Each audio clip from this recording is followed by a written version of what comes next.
मनीष, आप ही इस सुबह से तस्वीरें दिखा रहे हैं, मेरी आवाज आ रही है मनीष?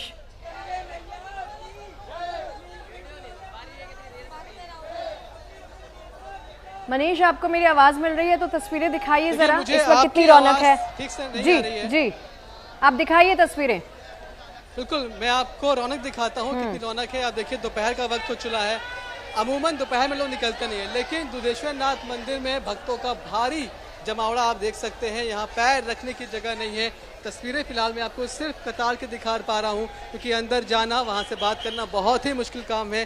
पुलिस प्रशासन कल से ही यहाँ मौजूद है, सब कुछ मैनेज करने की कोशिश कर रहे हैं।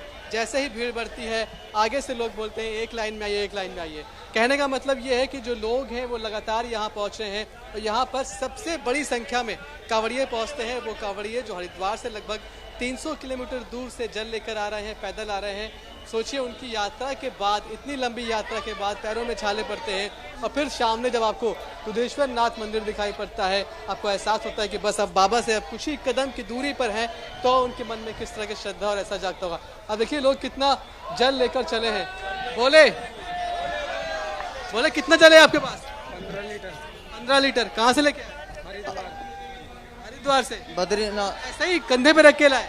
नहीं, कल से कांवड़ में ले गए। कांवड़ में लेकर आए? हाँ जी। अब मौसम ठीक है, कोई दिक्कत तो नहीं? हाँ जी, बढ़िया मौसम है एकदम। क्या मांगना है भोलेनाथ से?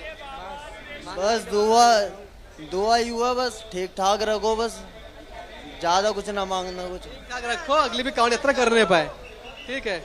और भी लोग हैं यहाँ पर, देखिए कि जो ना सिर्फ कांवड़िए बल्कि वो लोग जो गाजियाबाद के आसपास रहते हैं, जो गाजियाबाद में रहते हैं, जो दिल्ली में रहते हैं, एनसीआर में रहते हैं, उन सबकी बड़ी श्रद्धा होती है। कहते हैं कि यहाँ पर आप जो मांगिए सब पूरा होता है।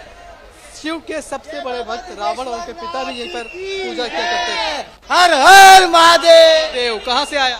हम यहीं से गाजियाबाद लोकल से। कितने साल से आ रहे हैं? हो गए 20 साल। 20 साल हो गए। हाँ। बार बार एक ही मंदिर क्यों? इसमें सिद्धपीठ मंदिर है गाजियाबाद का, दुधेश्वर नाथ सबसे बड़ा मंदिर है ये। कभी कुछ यहाँ हर मनोकामना पूरी है, मत्था टेकने के साथ ही। 20 साल में क्या क्या मांग चुके हैं? कुछ मांगने की जरूरत ही नहीं पड़ी, अपने आप मिल जाता है। क्या नाम आपका? क्या नाम है? सोनम। क्या कुछ चढ़ाएंगे आज आप भोलेनाथ को? हाँ, दरअसल क्या चढ़ाएंगे? ये फूल चढ़ाएंगे, दूध चढ़ाएंगे, भोले को मनाने आए आज। आने आए, नाराज है? हाँ। देखिए, भगवान की जय। मजा आ रहा है मौसम को तो। हर हर महादेव के जयकारों से ये मंदिर गूंज उठा है, और यही इस बिल्कुल मंदिर मनीष, देखिए कोई भोले को मनाने के लिए मंदिर पहुंच रहा है, तो कोई अपनी मनोकामना पूरी करने के लिए पहुंच रहा है। अलंकृता मानवी जी, आपके पास आना चाहूंगी। देखिए, हमने महत्व के बारे में सबसे पहले आज पंडित जी से समझा कि आज के दिन का, इस पावन दिन का महत्व क्या है। आपसे समझना चाहेंगे कि शिव पूजन करने से कौन कौन से ग्रह दोष को शांत किया जा सकता है? जी, हर हर महादेव, जय शिव शंभू। सबसे पहले तो जीएनटी के समस्त दर्शकों को इस पावन सावन की शिवरात्रि की अनंत शुभकामनाएं। और जितने कावड़ इतनी तपस्या करके, इतनी मेहनत करके जल अभिषेक करेंगे आज के दिन, उनको भी नमन, मेरा शत शत नमन।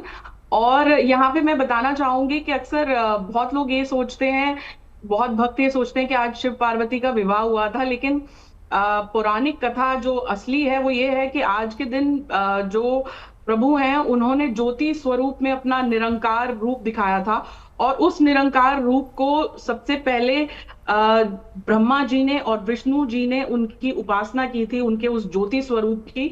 और उसके बाद से जो है हम उन्हें शिवलिंग के रूप में उनकी स्थापना हुई, और फिर हम पूरा जो जगत है, पूरा ब्रह्मांड देवादिदेव का अभिषेक करता है सावन के महीने में।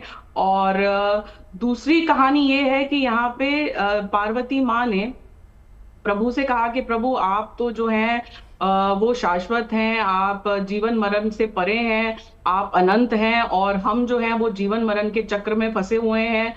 तब उन्होंने माता पार्वती के आग्रह पे और उन्हें अमर कथा सुनाई थी।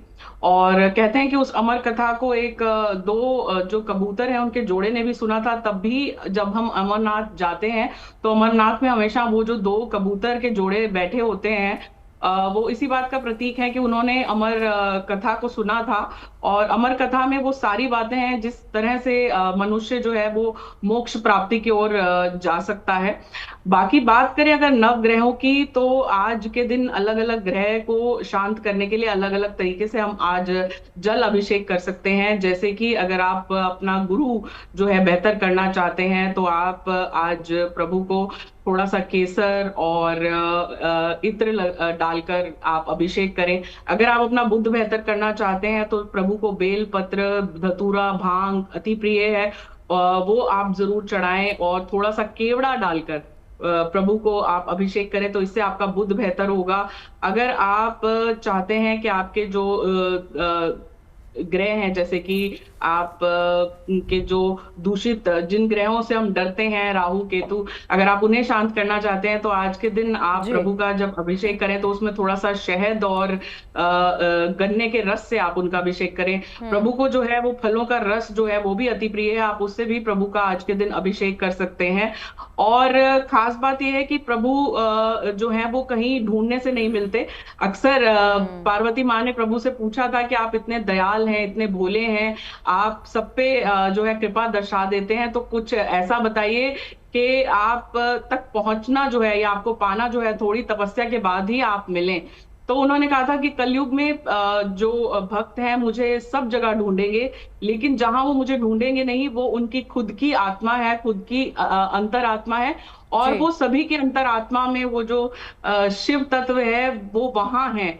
तो जब हम अपने अंतर मन में जाके कहीं ना कहीं उस शिव तत्व को खोजते हैं और अपने अंतरात्मा का विकास करने हेतु आज के दिन जब हम कदम उठाते हैं, तो स्वयं हम जो है वो शिव स्वरूप होने की ओर बढ़ जाते हैं। और इसी तरीके से जब हम अपनी कॉन्शियसनेस को बढ़ा के मानवता की ओर जाएं और शिवरात्रि को जो है इस तरीके से मनाएं।